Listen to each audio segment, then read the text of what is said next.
सबसे पहली डॉग हमारे अंतरिक्ष में लाइका गई, उसकी कहानी रुला देने वाली है। इसके बाद सबसे पहला बंदर जिसका नाम हैम था, उसे अंतरिक्ष में भेजा गया। उसकी कहानी भी उतनी ही आंखों में पानी ला देने वाली है।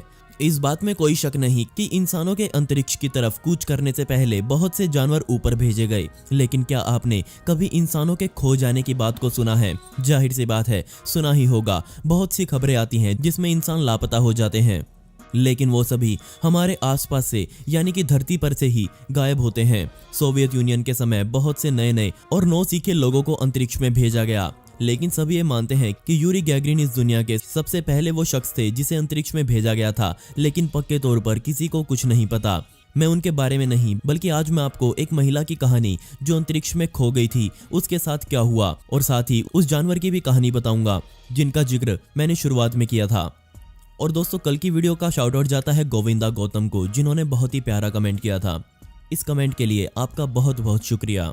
साथ ही दोस्तों, आप इस वीडियो के कमेंट्स में पिक मी लिख सकते हैं और आने वाली हर वीडियो में आप में से ही किसी एक को शाउट आउट मिलेगा।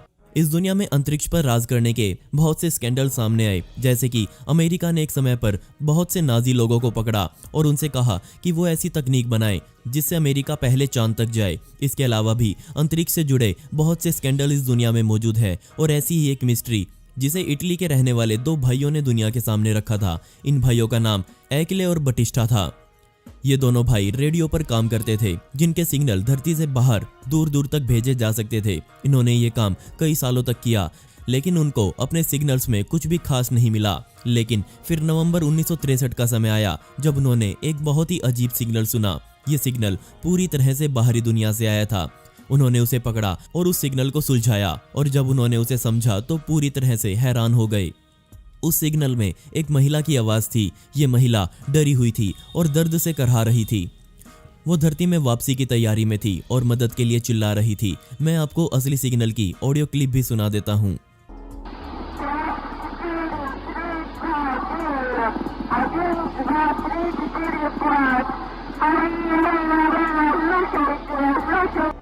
बहुत से लोगों ने ये माना कि ये महिला वो थी जिसे सबसे पहले अंतरिक्ष में भेजा गया था। साथ ही ये माना गया कि वो सफलतापूर्वक अंतरिक्ष में तो पहुंच गई थी, लेकिन वापस धरती पर आते समय उसके साथ दिक्कत होने लगी। असल में उसके कैप्सूल का कूलिंग सिस्टम खराब हो चुका था। ऐसा ही कुछ एक और प्राणी के साथ हुआ था, जिसके बारे में मैं आपको आगे वीडियो में बताने वाला हूँ। और बदकिस्मती से कैप्सूल के अंदर आग लग गई थी और वो महिला उसी में फंसकर मर गई। इन दोनों भाइयों को उनके काम के लिए सम्मानित किया गया। उन्हें नासा बुलाया गया और यही नासा ने उनको सम्मानित किया। ये जो रिकॉर्डिंग्स इन भाइयों को मिली, वो सोवियत के समय का खास और सीक्रेट मिशन था, जिसका नाम वोस्टॉक प्रोग्राम था। इसे 1960 के दशक में भेजा गया था। ये प्रोग्राम ऊपर जाकर बुरी तरह से असफल रहा, और जब सोवियत को अपने इस प्रोग्राम के फेल होने का पता चला तो उन्होंने धरती पर से इसके सबूत पूरी तरह से मिटा दिए। इसका मतलब हमें कभी पता नहीं चल पाएगा कि वो महिला असल में कौन थी। इसके बाद ये माना गया कि जिस महिला की आवाज़ रिकॉर्डिंग्स में सुनाई दे रही है, ये अकेली अंतरिक्ष यात्री नहीं होगी। इसके साथ कम से कम 2 और अंतरिक्ष यात्री जरूर होंगे। इसी वजह से ये कोई नहीं जानता कि सोवियत के समय भेजे गए ना जाने कितने अंतरिक्ष यात्री आज भी बाहरी अंतरिक्ष में घूम रहे हैं, और हो सकता है अब तक ये सूरज के बहुत पास चले गए हों और जल भी गए हों। जैसी चिल्लाहट उस महिला की इस रिकॉर्डिंग में सुनी गई, वो ये सिद्ध करता था कि उसके कैप्सूल में आग लग गई है, और अब तक तो उसका कैप्सूल एक कूड़ा बनकर किसी ग्रह के चारों ओर, या फिर मैं कहूँ धरती के ही चारों ओर चक्कर लगा रहा होगा। ये सोचने में कितना अजीब है कि जिस धरती पर हम रहते हैं उसके चारों ओर मरे हुए लोग घूम रहे हैं। अब मैं बात करने वाला हूँ उस डॉग की जिसे सबसे पहले अंतरिक्ष में भेजा गया था। उसे कैसे भेजा गया, उसके साथ क्या हुआ, ये सब मैं आपको अब बताने वाला हूँ। आज हम सबको पता है कि अंतरिक्ष में जाने वाले लोगों को सारा श्रेय दिया जाता है कि उनकी वजह से ही हमें अंतरिक्ष के बारे में पता चल पाया है। लेकिन क्या आपको पता है कि इंसानों को तो बहुत बाद में, बल्कि पहले तो जानवरों को अंतरिक्ष में भेजा गया था। जिस डॉग को ऊपर भेजा गया वो असल में एक फीमेल डॉग थी जिसका नाम लाइका था। उसका जन्म 3 नवंबर 1954 को सोवियत यूनियन में हुआ था। वो मॉस्को यूएसएसआर में पैदा हुई, जो कि आज मॉस्को रशिया है।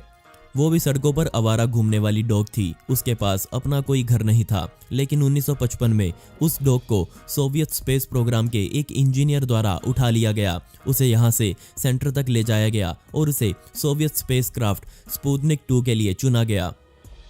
इस मिशन को सिर्फ इसलिए भेजा गया था क्योंकि यूएसएसआर अपनी शक्तियों का दिखावा दुनिया के सामने करना चाहती थी। लेकिन इस बात का भी ध्यान रखिए कि ये वो टाइम था जब यूएसएसआर और यूएसए दोनों एक दूसरे के कट्टर दुश्मन थे। इस दुश्मनी को आज हम कोल्ड वॉर के नाम से जानते हैं, या फिर इसे हम एक तरह की स्पेस रेस भी बोल सकते हैं। मतलब पूरी दुनिया को ये दोनों महाशक्तियां दिखाना चाहती थी कि कौन सबसे पहले अंतरिक्ष के बारे में ज़्यादा जानकारी हासिल कर सकता है। और ऐसे ही एक टेस्ट के लिए स्पुतनिक 2 को बनाया गया। इसमें वो रॉकेट में एक इंसान नहीं बल्कि एक डॉग को भेजने वाले थे। इसका मकसद ये पता करना था कि डॉग बिना ग्रेविटी के कितने समय तक जिंदा रह सकते हैं। उसके अंदर कॉस्मिक रेज के अलावा तापमान को नापने वाले यंत्र लगाए गए थे। साथ ही इसमें एक लाइफ सपोर्ट मशीन जिसमें ऑक्सीजन जनरेटर लगाया गया था वो भी इसमें लगी थी।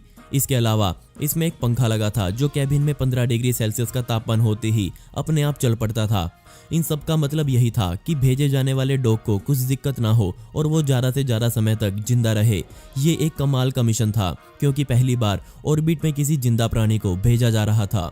लेकिन इसके जो परिणाम आए उसके बारे में तो यूएसएसआर ने कभी सोचा भी नहीं होगा। मिशन के तुरंत बाद उन्होंने बोला कि लाइका डॉग अंतरिक्ष से जिंदा वापस नहीं आएगी। उनके इतना कहते ही पूरी दुनिया में खलबली मच गई क्योंकि वो किसी बेजुबान की जान बिना बात के ले रहे थे।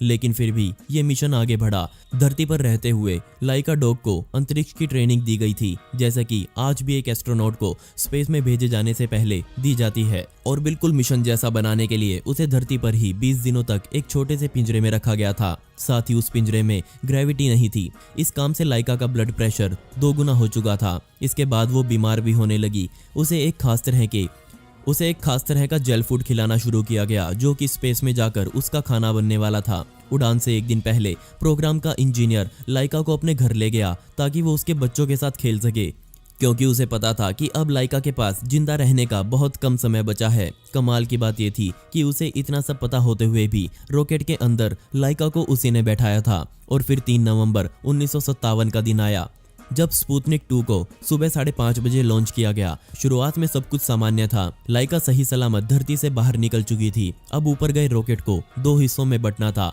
लेकिन यहाँ तकनीकी खामी आ गई और रॉकेट 2 हिस्सों में नहीं बटा। इस दिक्कत की वजह से कैप्सूल में लगे तापमान नियंत्रक यंत्र सही से काम नहीं कर पा रहे थे। जिन पंखों और कूलिंग सिस्टम के बारे में मैंने आपको पहले बताया था वो सब काम नहीं कर रहा था।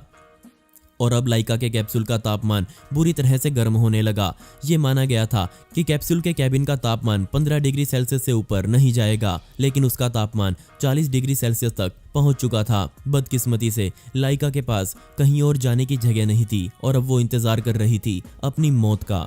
और सिर्फ कुछ ही मिनटों बाद गर्मी के कारण उसकी मृत्यु हो गई। बेशक ये बहुत दर्दनाक था। काम होने के बाद उसे खाने में जहर दे के मारने का प्लान था, लेकिन इस प्लान तक तो ये प्रोजेक्ट पहुंचा ही नहीं था। पूरे 5 महीनों तक मरी हुई लाइका ने इस धरती के चक्कर लगाए। इस समय में उसने धरती के पूरे 2570 बार चक्कर लगाए और प्लान शुरू होने के 162 दिन बाद तक स्पुतनिक 2 ने धरती के वातावरण में घुसना शुरू किया। और बदकिस्मती से वापस घुसते समय यह रॉकेट पूरी तरह से जल गया। साथ ही इसमें लाइका की बॉडी भी जलकर राख हो गई। शुरुआत में यूएसएसआर ने कहा कि लाइका ने ऊपर बहुत अच्छा काम किया और बिना किसी दर्द के उसकी मौत हुई, लेकिन हर किसी को पता है कि यूएसएसआर ने उस समय पूरी दुनिया से झूठ बोला, क्योंकि लाइका तो जिस दिन ऊपर गई थी तभी उसकी मौत हो गई थी। साथ ही ये सच्चाई दुनिया को सन 2002 में पता लगी और पता लगा कि असल में लाइका के साथ क्या हुआ था। आज दुनिया भर में लाइका के चाहने वाले हैं और मॉस्को में तो लाइका के नाम से एक स्टैचू भी बनवाया गया है। साथ ही इन मिशंस ने यूएसए और यूएसएसआर के ऊपर जानवरों का ऐसा इस्तेमाल करने के लिए सवाल भी उठाए। और लाइका के बाद ये निर्णय लिया गया कि अगर कोई देश किसी जानवर को ऊपर भेजता है तो उसे वापस लाने की भी जिम्मेदारी उसे देश की होगी। तो ये वो दर्दनाक घटना थी जो लाइका नामक डॉग के साथ हुई।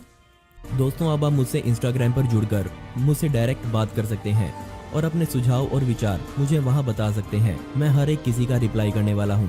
तो डिस्क्रिप्शन में दी गई आईडी पर या फिर स्क्रीन पर आ रही आईडी को सर्च करके आप मुझसे डायरेक्ट इंस्टाग्राम पर जुड़ सकते हैं।